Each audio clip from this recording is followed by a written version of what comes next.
Today we will study on future tense.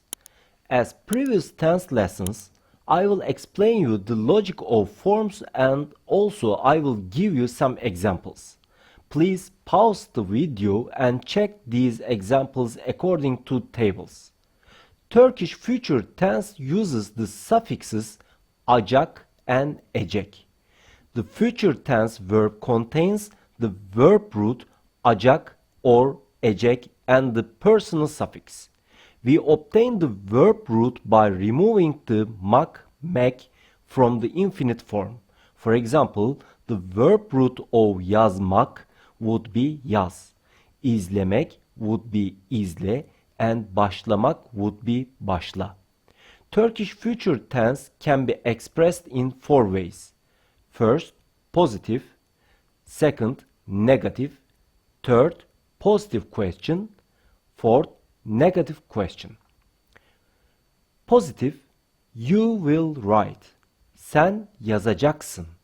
Sen, personal pronoun. Yaz, verb root. Acak, future tense suffix. Sın, personal suffix.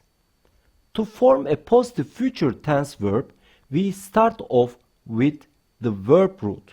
We attach one of acak, ecek based on the last vowel found in the verb root. Finally, we attach the personal suffix. If the verb root ends in a vowel, we add a y before acak, ecek, as two vowels cannot be placed side by side. Furthermore, for ben and biz, the k at the end of acak and ecek turns into a soft G since the letter immediately after it's a vowel.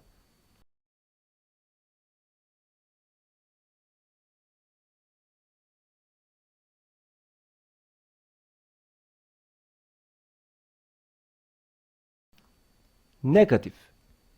You will not write. Sen yazmayacaksın. Sen, personal pronoun. Yaz, verb root. Ma, negative. Ye, attachment. Acak, future tense suffix. Sın, personal suffix. For negative future tense, we attach one of ma, me to the verb root based on its last vowel. We would then add the future tense suffix acak, ecek. But because this would place two vowels side by side, we have to add a y in the middle. Unlike for positive, this y will always be there no matter what the verb root is. Finally, we add the personal suffix.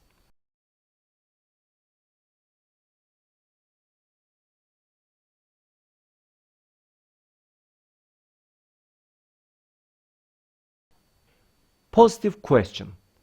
Will you write? Sen yazacak mısın? Sen, personal pronoun. Yaz, verb root.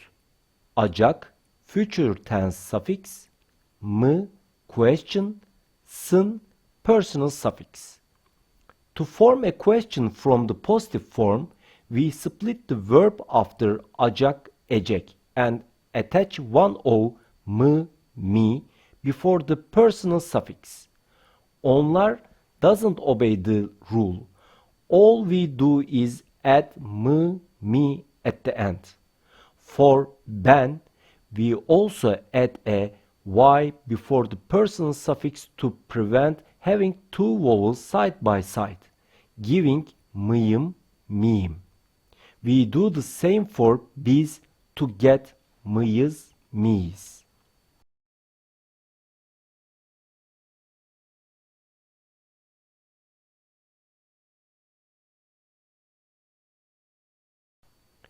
Negative question. Will you not write?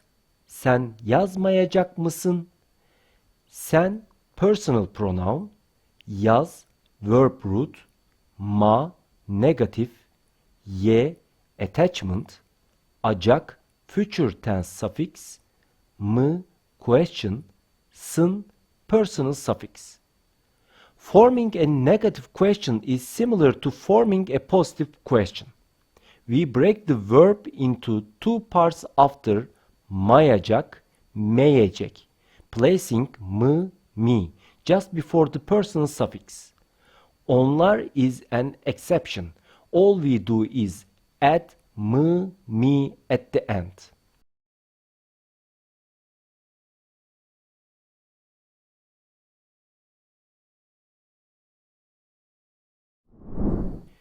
We came to the end of another lesson.